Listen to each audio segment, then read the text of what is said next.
Well, let's get it started. We put together the fantastic lineup for you guys today, a combination of aquatic safety expertise and cutting edge technology. I think it's going to be really valuable. Pool season's just around the corner. Some of you guys have pools 24/7. We're just right there at the cusp of pool season. So, some of you are out there already uncovering pools, getting them cleaned and ready to go. So before we dive in, no pun intended, I'm going to introduce our speakers. We have first with us Dr. Griffiths. He's the director of aquatics at Penn State University for the past 2 decades. And I'm not going to steal his thunder. I'm going to let him introduce himself. Dr. Tom, tell us a little bit about yourself. Just briefly, I spent 38 continual years at three major universities, the last being Penn State University. I started our company, Aquatic Safety Research Group, in 2000, and we provide water safety consulting around the globe, including Royal Caribbean cruise lines and the one and only resorts. But we give a lot of safety presentations, and we also do a lot of litigation for both defense and plaintiff. And just before I signed on to the webinar, I got a defense case assisting an apartment complex pool in Atlanta where a 4-year-old girl drowned at a pool party, which Rachel will address, when her mother left her with another person living in the pool, in the apartment complex. So that's me. And I want to thank Cloud Structure and their wonderful staff for putting this on, because this seminar could and should save some lives. Definitely appreciate you joining us today. And yeah, such a tragic story that you're kind of filling us in on, but we'll touch on that a little bit later. Next, I want us to introduce Dr. Rachel Griffiths, also a founder of Aquatic Safety Research Group. Dr. Rachel, floor is yours. Hi, thank you so much for having us. I've been with Aquatic Safety Research Group since 2012. I started a nonprofit organization donating life jackets to swimming pools in need in 2014.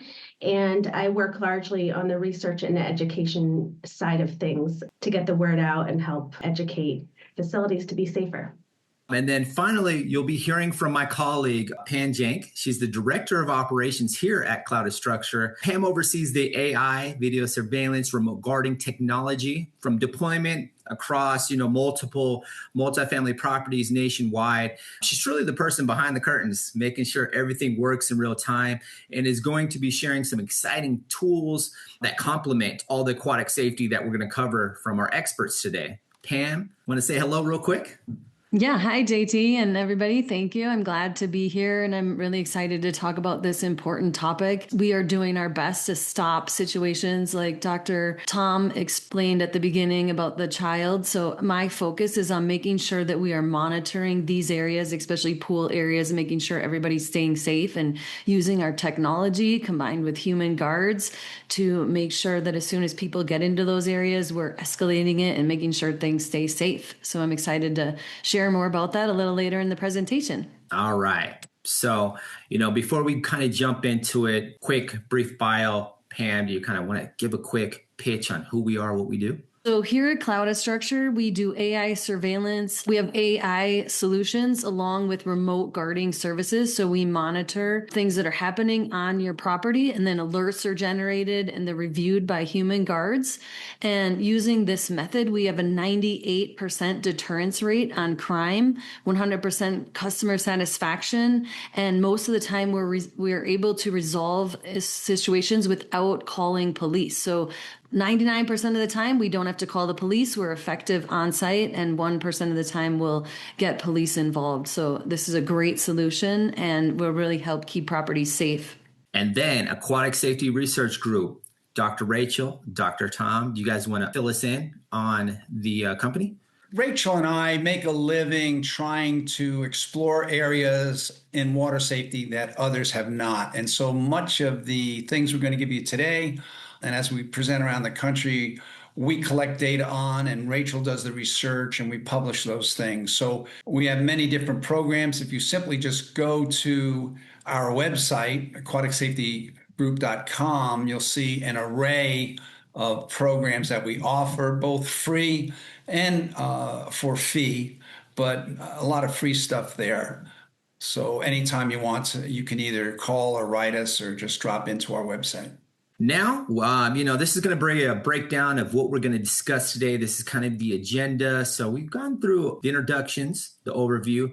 Now let's jump into the nitty gritty. To give you a little context before we get started, I think, statistics, some numbers thrown at people early in the morning is always a great way to start things off. This next slide is really showing some numbers and I think is really relevant to the property managers out there. Pools, I think it's one of the most important and valuable amenities out there. It's something that really is a deciding factor when residents are making that decision to lease a place or not. And with that, I think it comes a high level of liability. It's generally sobering seeing some of these numbers. Approximately 4,000 Americans die from unintentional drownings every single year. That's an average 11 deaths a day.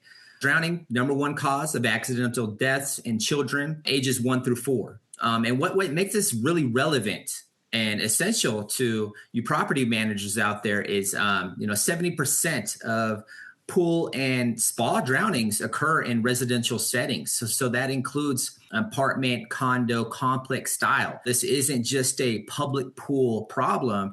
This is something that probably lives right outside your leasing office right now. Now, when we look at some statistics for children under 5, 87% of fatalities and drowning fatalities in pools or hot tubs are in those at-home settings as well as multifamily settings. So it's a near constant there as far as the numbers, whether this is happening at home or in more of those multifamily public setting spaces. And I think perhaps one of the most striking numbers on here is that 69% of young children who did drown, they weren't expected to be at the water that day. Maybe they strayed out of sight for that short period of time, the accident took place. Drowning, swift, silent. Victims rarely call for help. Now, a liability standpoint, this one's pretty staggering. Liability exposure is real. Individuals, pool liability verdicts regularly range from about that $1 to $20 million range. In 2023, a Texas case involving a 4-year-old who drowned at an apartment complex, $18 million settlement, which is the largest recorded in U.S. history thus far. It was an accidental drowning there. Bottom line, though, for property managers out there, pool is not just an amenity. It truly is a responsibility. The good news is we have the experts with us today that are going to give you some pieces of advice and give us the tools needed to make sure that you don't become a victim to any of the stats that we just seen on the screen. That being said, Dr. Tom, I'm going to hand things over to you so you could touch on 6 of the must-knows. Okay, great. So first of all, because you don't have a duty to supervise people in your pool, you have a higher standard to warn and educate your renters, the people living at your complex. One of the problems with swimming pools is they have too many darn rules and regulations. And we're not saying to throw those away, but those 18 to 24 different messages that you have on a board at the pool are all competing for attention. So what we strongly recommend, Rachel and I, is the 4 big warnings that you see on this fence. And there's a theme here. These 4 warnings use warning shapes, warning colors, and warning symbols. And whether you have a multicultural setting or not, these will get the message across without all the different languages. So the 4 big ones are: parents, please watch your children, no diving in shallow water, weak swimmers need life jackets, and no prolonged underwater swimming, which kills a lot of people in this country when they try to hold their breath for a long period of time. AEDs, going down the list, AEDs are not required at poolside in many places and many jurisdictions, but you really should have one there at poolside. It's much better than having it in the rental office or in the fitness center. Is have an AED at the poolside because seconds save lives. Also, we have new equipment today where when you pull the AED out of the case, 911 is called directly, which really speeds up response. Label your rescue equipment. Most of the rescue equipment at all these pools, municipal pools, apartment complex pools, hotel pools, they're either behind a hedge or under a lounge chair. Set them up and label what they are and say, this is a rescue station. This is a ring buoy. That's that circular round Queen Mary device. This is a shepherd's crook, the long pole with the hook at the end. And make sure it's hung up either on the fence or put up against the wall, and mark what it is and how it should be used. Mark your ingress and egress area and make sure that it's locked when not in use. Don't ever leave gates open and available for anyone to get in at any time.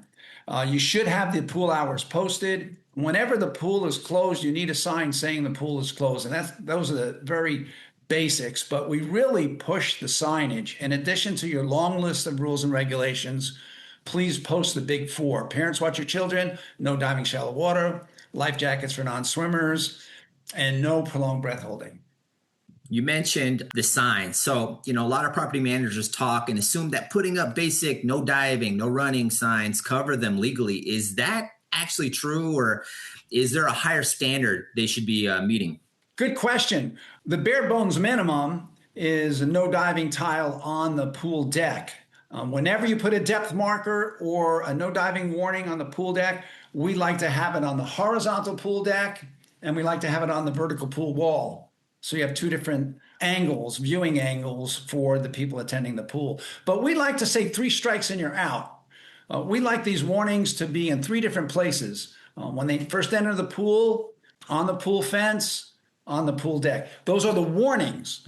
I don't care about don't eat on the pool deck and no bad language around the pool. Those are the big 4 ones. You want to display them prominently at your pool. So JT, to answer your question, the more warnings you have, and you don't want to be obnoxious, but the more opportunities to read warnings, the less your liability would be. That makes sense. Okay. Now, what are some of the most signage mistakes that you see at multifamily pools? I mean, is there, something that you notice often? Well, everyone, if you go in the southwestern part of the United States, they all put up these blue and white signs that include everything. Small fonts, again, 24 different rules, no symbols. And the average American, we researched this, the average American spends 3 to 5 seconds reading a sign. So if you have 24 rules, they're not going to get through it.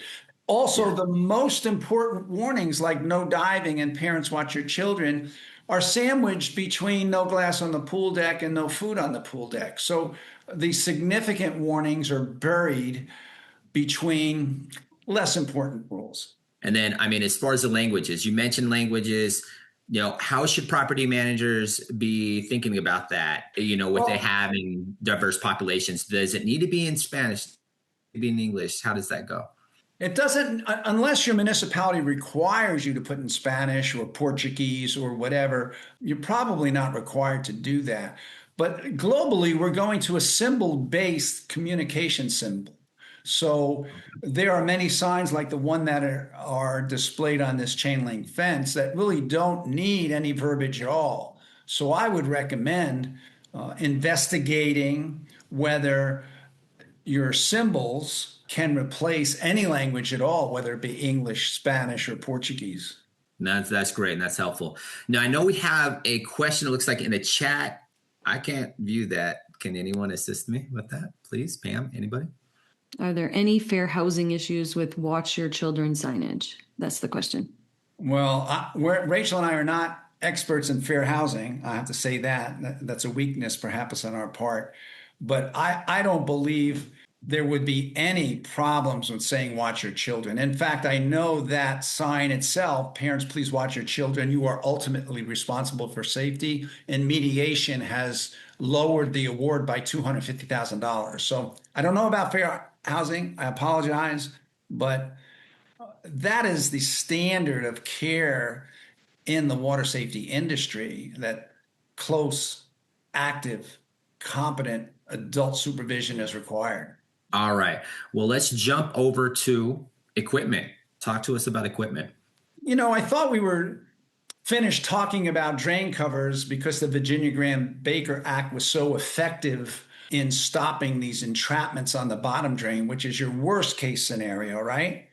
But we've found that the Virginia Baker Act was passed so many years ago that the drain covers which were compliant are now exceeding their life. They're expiring. Number one, you have to make sure that the drain cover is in place on the bottom of the pool and that it's screwed in tightly. But more importantly, it's 2026 now.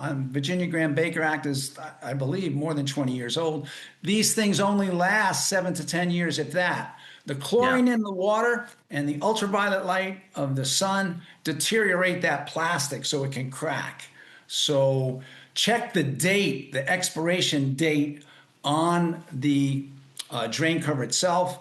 And really, the only way you can do that is put on goggles or a mask and go down and have someone who is a competent swimmer do that, read what it says there. Either that or if you have a record of it. Yeah, I would imagine not too many property managers know that, there is an expiration date located on that drain cover, or have even heard of VGB. What can you explain that a little bit more in depth, what the Virginia legislation is for the audience, for our property managers out there? These suction entrapments are horrific accidents, tragedies, and they're just horrible to even discuss, because when a child sits on one of these that's not protected, they lose their innards, which goes to the pump room, which is horrible. And a young girl, the granddaughter of James Baker, a very famous politician in this country, died because of a suction entrapment. And so the Baker family pushed and pushed and pushed. And it's the only federal law that I know that is applicable to swimming pool safety. If you break this law, it can be a criminal charge.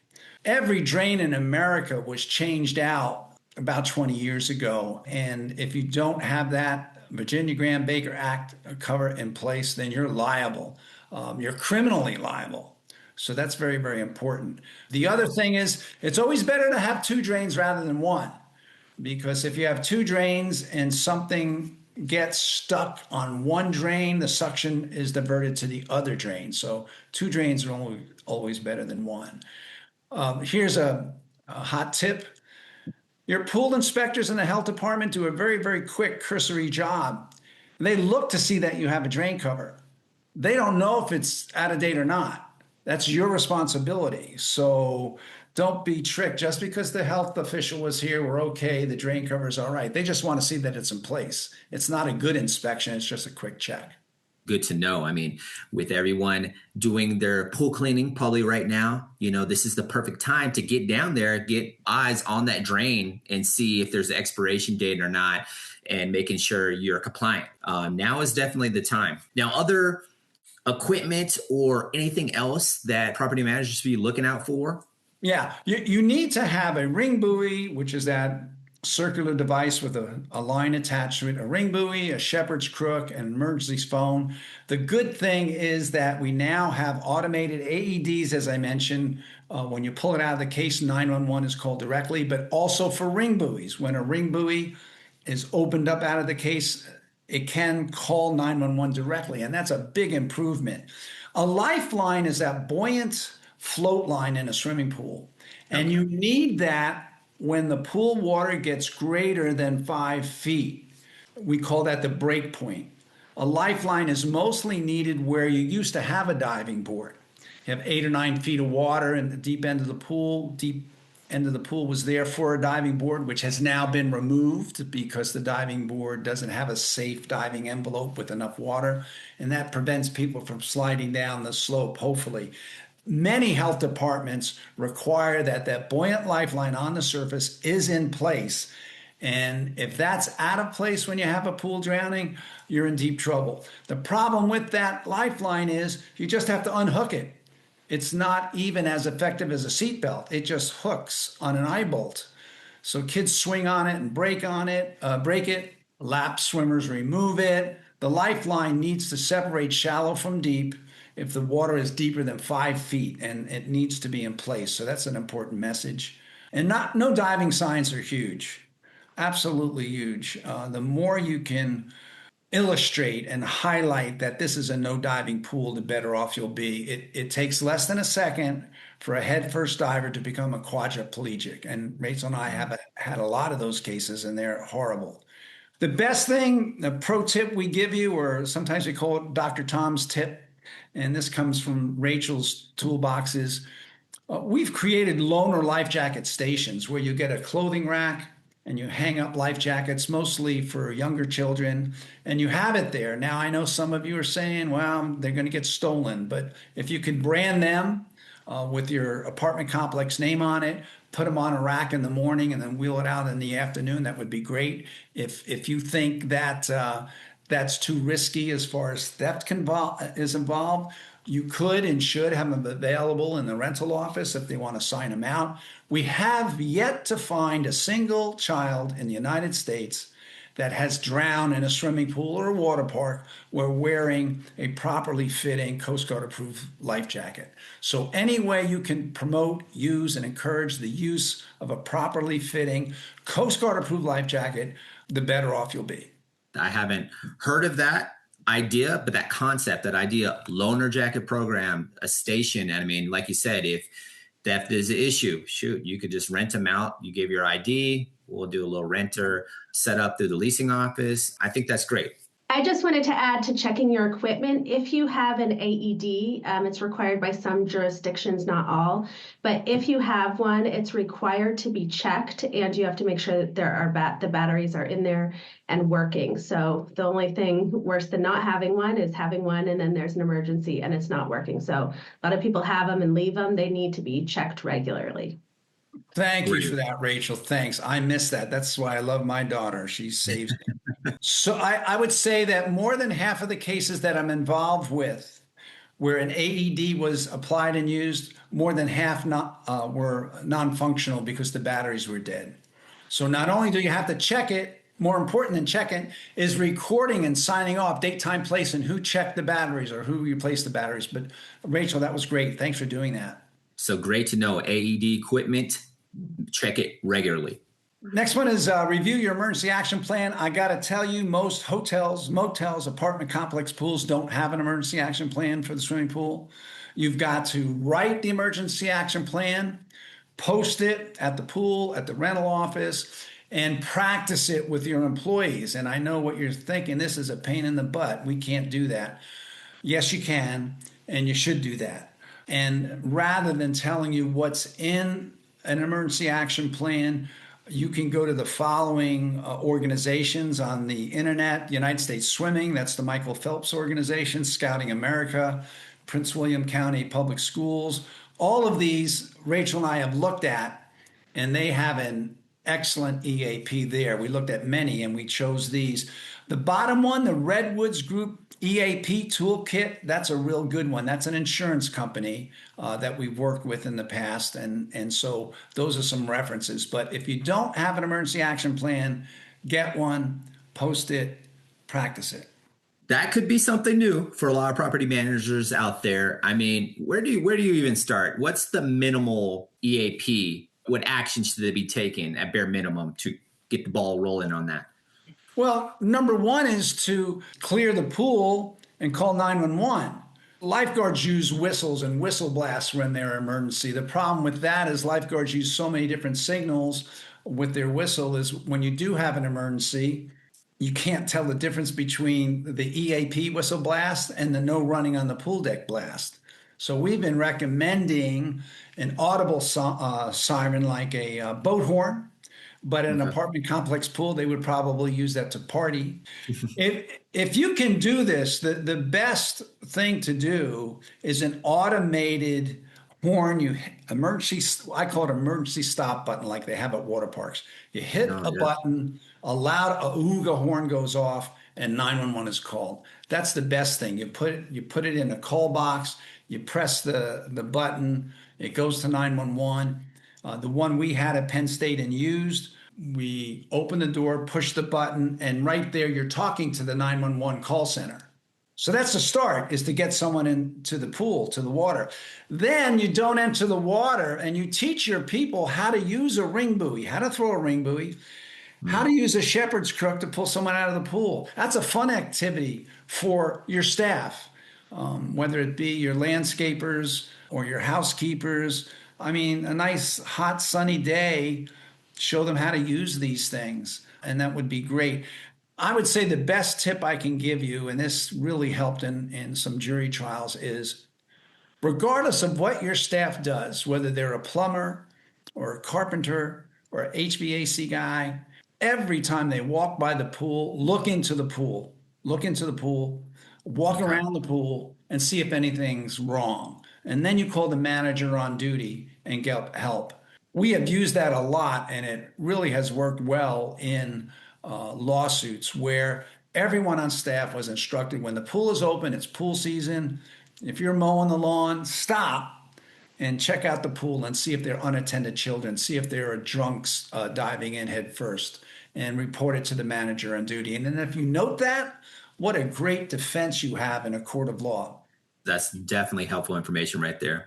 Now, if a property doesn't have a lifeguard on duty, which, I mean, that's typically the case in multifamily pools, how does that kind of change the landscape of that EAP? Well, that's the problem. Without some sort of warning device, emergency device to send to 911, send to the property manager, there's a problem. So I think you have to kick it up a notch. Without a supervisor on duty, it's going to be a problem. I know Rachel pushes this, and I hope I'm not stealing her thunder, but just like you have volunteers who pick up trash on the side of the highway, you could ask, and perhaps these people would be senior citizens, a volunteer group just to walk by the pool or monitor the pool or whatever to get an extra set of eyes on the water. And this is Rachel's. So I'm sorry, but Rachel can take over for this one. All right, Dr. Rachel, tell us a little bit about, some of those safety programs Dr. Tom just mentioned. A water watcher is somebody who is designated to watch the pool and the people in the water and no one else. So that would be, say, a family with 4 adults and a few families come and they have, 6 children. Instead of just assuming that the parents are going to watch the kids, you assign one of those people in the group to only watch the water and do nothing else. So a water watcher program can be done in a lot of different ways, from very simple to more robust. If you just look on the internet, there are so many resources, free resources to have a water watcher program. So the most simple would be to simply encourage people to assign a water watcher, have someone whose only job it is to watch their kids in the pool. A step up from that is there's a water safety pledge, and you can suggest or require that people sign the pledge. That would be things such as they're at least 15 years old, they're not going to be on their phones or socialize or do anything else. This kind of moves into the group use policy because a water watcher can be part of that group use policy. A lot of drownings happen when groups are using the pool. So they go to the pool to celebrate a birthday party or other function. And the more adults that are there, the fewer who are actually watching the kids. So we have a lot of incidents happen during group events. We think it's important to have a group use policy if a group is going to use a pool. And that would include things like how many supervisors per kids, ratios for that.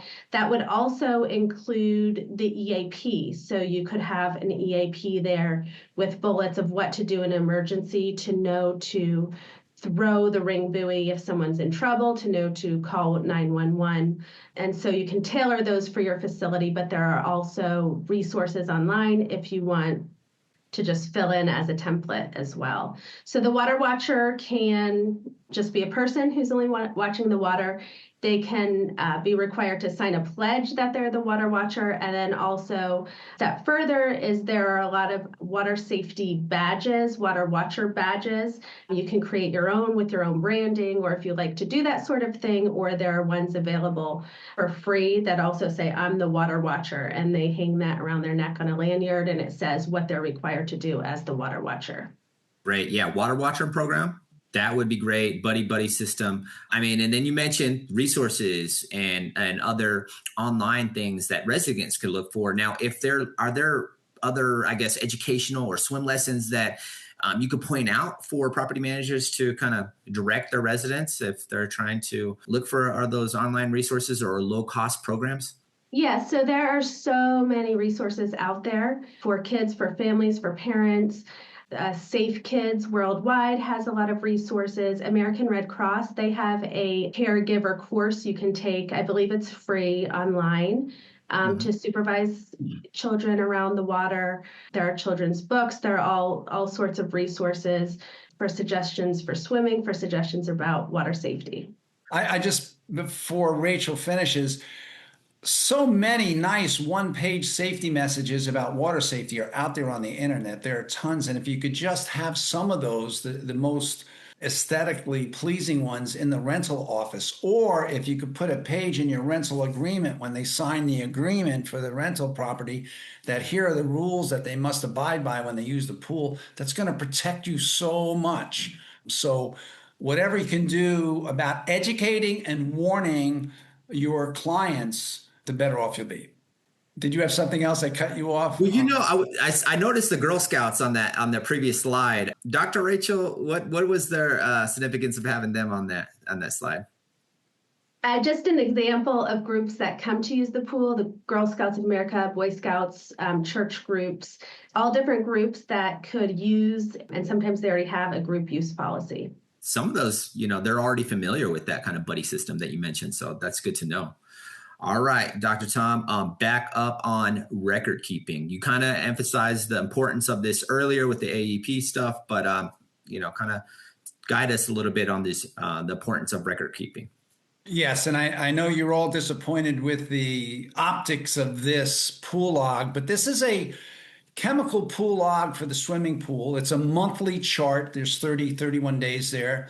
And this must be filled out daily. I don't care where your complex is. This is required by the health department. Now, this is an actual reproduction of a pool log that was used at a hotel in Chicago, where the person who soaked in the hot tub was severely, severely burned because they didn't keep the pool chemistry in the ideal ranges that is mandated by the health department. Now, this pool log was also forged. The chemical listings weren't really taken. And so how do we know that? Well, the first yellow line describes the temperature of the hot tub, which cannot exceed 104. And every day of the month, that hot tub was 101 degrees. That's impossible. It ain't going to happen. A hot tub is never the same. We want it around 101, 104, but you can't hold it that. It just changes as people get in and out, as the air gets colder, as the air gets warmer. Same with the gallons per minute. They're required by the health department to put down how fast the water's going through the filter. And in this pool, it's required to be 50 gallons per minute. Well, for 31 consecutive days, it's 50. Impossible. Impossible. The filter gets dirty, the gallons per minute slows down. You clean the filter, it speeds up. It's never the same. And then the last two columns, vertical columns that are highlighted in yellow, were required by the health department, and they never filled it out once. So in this case, it was a jury trial, and the hotel was found to be negligent because their pool operators were not filling out the pool log at all. They were just forging it. They weren't doing their work. Yeah. And as a result of their negligence, this guy was burned. The one last thing I want to tell you about these logs was a child was severely burned, chemical burned, in a water park in Myrtle Beach, South Carolina. I testified in that case. And when they took the pool operator's deposition, and it says over the weekend, you had perfect readings. I mean, how did this child get burned? The doctor said it was a chemical burn, but how did you get ideal ranges? And he said, well, I was off that weekend. Saturday, Sunday, Monday, I came back to work Tuesday. Well, Saturday you had perfect readings. Sunday you had perfect readings. Monday you had perfect readings. The chlorine was just spot on perfect. How was that? He said, oh, on Tuesday I filled them all in. Never took the readings. He was charged criminally. So what I want to tell the property managers, if you don't check on your your certified pool operator. And by the way, they should be certified. If you're not required to have them certified, get them certified. It's only a 2-day course. Make sure they're doing their homework, okay? Yeah, I mean, so it sounds like liability wise, you could get you could be liable personally for something like that. Is there a standard on how long these records should be kept? What's that look like? It varies. It could be a minimum of 3 years. It could be a maximum of 7 years. I always say try to keep your records between 3 and 5 years. Okay. Okay. Perfect. Well, we're going to check. What about facility access? Can we talk about that real quick? The biggest problem, number one problem with the safety during the day, during operating hours of a unguarded swimming pool, whether it's hotel, motel, apartment complex, any of those types of pool that do not require lifeguards, is the self-closing, self-latching gate. Most of those times, the self-closing, self-latching gate does not close all the way and it doesn't latch. The reason for that is simple, is because kids ride it like a swing and pull it out of alignment. Kids block it, parents block it from closing all the way because they don't want to fiddle with the kid latch on it and so forth. You need to have a good self-latching, self-closing gate that is checked daily. I cannot stress this enough. Check it daily and sign off on it. I have now, and I've had in the past, so many cases because the plaintiff's attorney, the person who is suing, the one that got hurt, claimed that the self-closing, self-latching gate was inoperable. It was in disrepair. It didn't work. And you have to prove that it was. And it's the worst situation that you're in. So please work on that self-closing, self-latching gate. Try to make sure that the latch is higher and get the plunger type kid latches if you can. Your fences, a 4-foot fence is no protection at all. Usually that's a requirement for your apartment pools, 4 feet high. A 2-year-old can scale a 4-foot fence, trust me. Yeah. But that's a requirement. So we like them higher, but you're only required to have 4 feet. But look for the bending of the fence material on the bottom, where it's either pushed in or pulled out, or on the top, or the spindles, the vertical spindles that you see are pulled wide apart. You can't have more than a 4-inch gap in any fence material or any gate. And I would check the gate nightly. If you lock your pool at night, which is a good idea, make sure it's locked. But that's the biggest controversy we have when a child gets into an apartment complex pool and no one knows how they did it. The plaintiff blames the gate, whether or not it was functioning or not. They blame the gate. Takeaway there, regularly check those latches, make sure they're self-closing, self-latching, the height wise, you said what, roughly around, what was the height there for fencing? 4 feet is the minimum requirement. That's in the health department for most states. If I was in charge of getting fencing, or if you're renovating the pool, I would go with 5 or 6 feet. In a case I had in Columbus, Georgia, that settled recently, the pool people, the pool maintenance people, the pool operator said that they checked the gate, but they didn't write it down. They didn't log it. And in a court of law, I can tell you, if it's not written, it wasn't done. So please record that information. Well, that's very helpful. I definitely appreciate all that information, Dr. Tom, Dr. Rachel. Wrapping up, let me see. I think we had a question come in. What's the one thing that most commonly leads to lawsuits that is 100% preventable? What would you have to throw out there for us? Well, you have 3 major areas. One are slips and falls. Now, in outdoor pools, you don't have slips and falls as often as you do indoors because we use tile indoors and we use concrete outside, and concrete is more non-slip. But when you're entering a pool, if you have steps or a stairway into the pool, the leading edge of the step must have a contrasting band, a warning stripe, if you will, at the end of the step.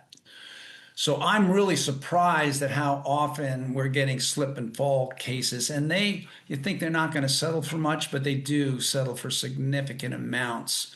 So slips and falls are one. Drowning is just huge in apartment complex pools because we don't have lifeguards on duty. And I'm not going to tell you to put lifeguards on duty because number one, they're too hard to find. And then just putting a certified on lifeguard duty isn't good enough. You have to supervise and mentor and monitor that lifeguard. It's almost impossible. But drownings and then broken necks, those are the three big ones. What about, before we leave, what about autistic children? Oh, thanks. Autistic children are probably more susceptible to drowning than any other group of people. We can throw out the statistics, but they can be 100 times more likely to drown than a similar aged child that's not autistic. Every water safety seminar that Rachel and I present at, they always have several autistic water safety seminars. Children are attracted to water like a magnet. You have autistic children that can't open doors or climb fences, but somehow, some way, they'll get in an above ground pool. They did a study one time and they looked at autistic children under the age of 12 who died, who eloped. Autistic children, when they leave supervision, they call it eloping. And they found that of the children who died when they escaped their supervision, 90% drowned. 90%. 90%. So That's crazy. I think the best thing you can do is provide that information in the office. If you have a newsletter, if you have a child with autism, please understand that they are attracted to the water. They'll find a way in there one way or the other. A significant number of our child drowning cases are with autistic children, and it's just horrible to see. Well, I'm glad that brought up and definitely appreciate you, Dr. Tom, Dr. Rachel. I mean, this has been incredibly helpful information, and I'm sure our attendees are going to leave with, some real action items and lists and game plans moving forward for this new pool season that's about to drop. I'm going to shift gears a little bit, because just as important as these fundamentals that you just dropped on us, it's just important to have that kind of technology to help property managers execute the things that you listed. So I'm going to shift gears. I'm going to go over to Pam. And Pam, kind of tell us a little bit about technology and what that looks like and how that's helping us, with some of the things that Dr. Tom and Dr. Rachel mentioned. Yeah, definitely. So much good information so far. And we just add to that so that we can help properties keep their residents safe and avoid liability issues. So here at Cloud Structure, we combine AI surveillance with live remote guarding to help the properties monitor pools, hot tubs, and other shared spaces, especially after hours when those areas are supposed to be closed. So our system, it detects activity and then it sends alerts to a live guard within seconds. And the guard reviews the situation in real time, and then they can issue a talk down, which is an announcement through a speaker, and let residents know a pool or an area is closed. If that behavior continues or the people stay in the pool area or the situation looks more serious, they can quickly escalate to on-site security or law enforcement. And the incident is also documented. Building on the point Dr. Griffith made about keeping good records, every interaction is captured with timestamps, images, and video clips. So that gives the property managers that documentation that they need right away in the morning in their email, showing what happened overnight if somebody was in a pool area and all of the details that they might need, whether that's for a resident lease violation or for a police or an incident. Across, sorry, one more thing to say. Yeah, a few stats. So across multifamily properties, unauthorized pool use is very common. So we're seeing about 20% of the total incidents we handle each month are pool related. And that number really increases during warmer summer months. We see hot tubs year round and pools in the summer. But the good news is that talk downs are really effective. 99% of the time, people leave within a few minutes once they realize it's monitored. Great stat. Now, most communities out there, they got cameras. So, I mean, can you speak a little bit more on the AI software? Does that work with the existing cameras that they have? Can you kind of explain that whole landscape there? Yeah, so that can work with any camera that's already installed, and we just install a device to take that over, and then the recordings are uploaded to the cloud. They're read by AI technology, which tags it and can also generate alerts. So we're using advanced technology, AI, to monitor that situation, and that way everything is in real time and very quick response times. That's awesome. So using the existing cameras or adding new cameras if they need them, and then the cool speakers where you could talk to them live in real time. All right, and then the cloud base. It sounds like that falls in line with what Dr. Tom mentioned as far as the documentation standpoint. So that's awesome to hear. Now it looks like we got some video that you want to kind of show us. Yeah, these are some examples of real multifamily properties and incidents that were recorded showing people sneaking into pools and examples of our guards giving talk downs. After hours, pools get busy with trespassers. Across multifamily communities, over 90% of rule violations detected by our remote guards occur in pool areas. And every one of these moments carries real risk. It only takes one lapse, one unlocked gate, one late night swim. Cloudastructure's AI detects unauthorized activity instantly. Attention to the individual. This is a private property. The pool has an over. Kindly refrain yourself immediately. Security will be contacted. Cloudastructure's live intervention stops incidents before they become emergencies, with a 98% deterrence rate on unwanted pool activity.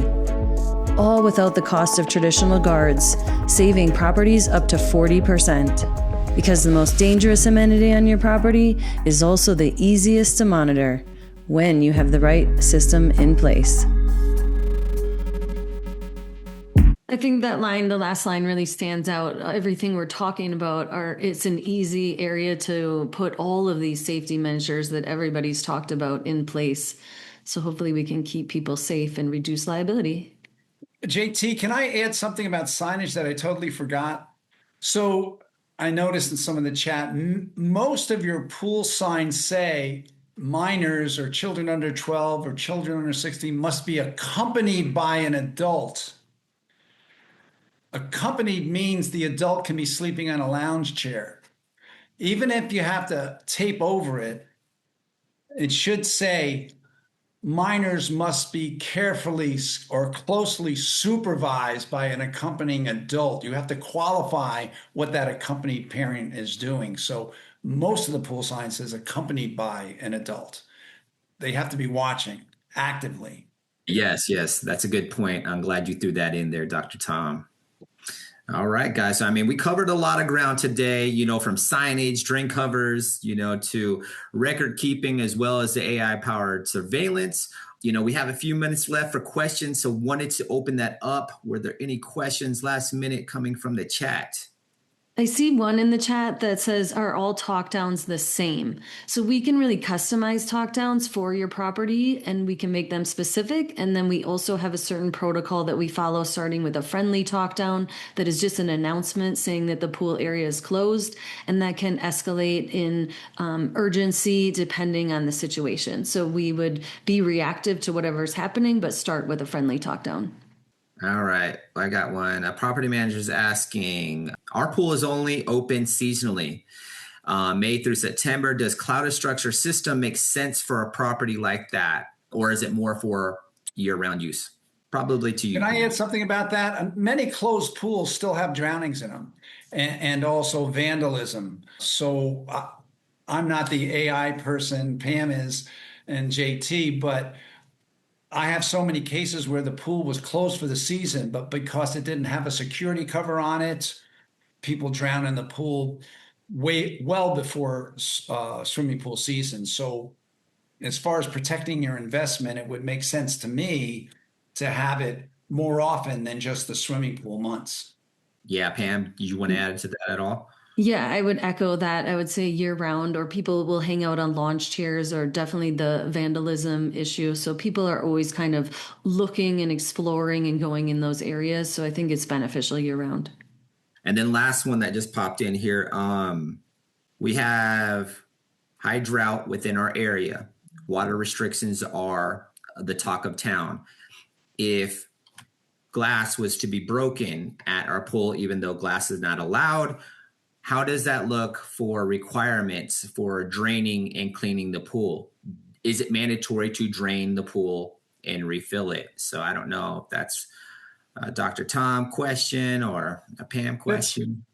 The health code that from your health department, that's the minimum standard of care. You can't violate anything that's in there, but you can't run a safe pool if that's all you do, if you just follow the health code. I don't see broken glass addressed in most health codes.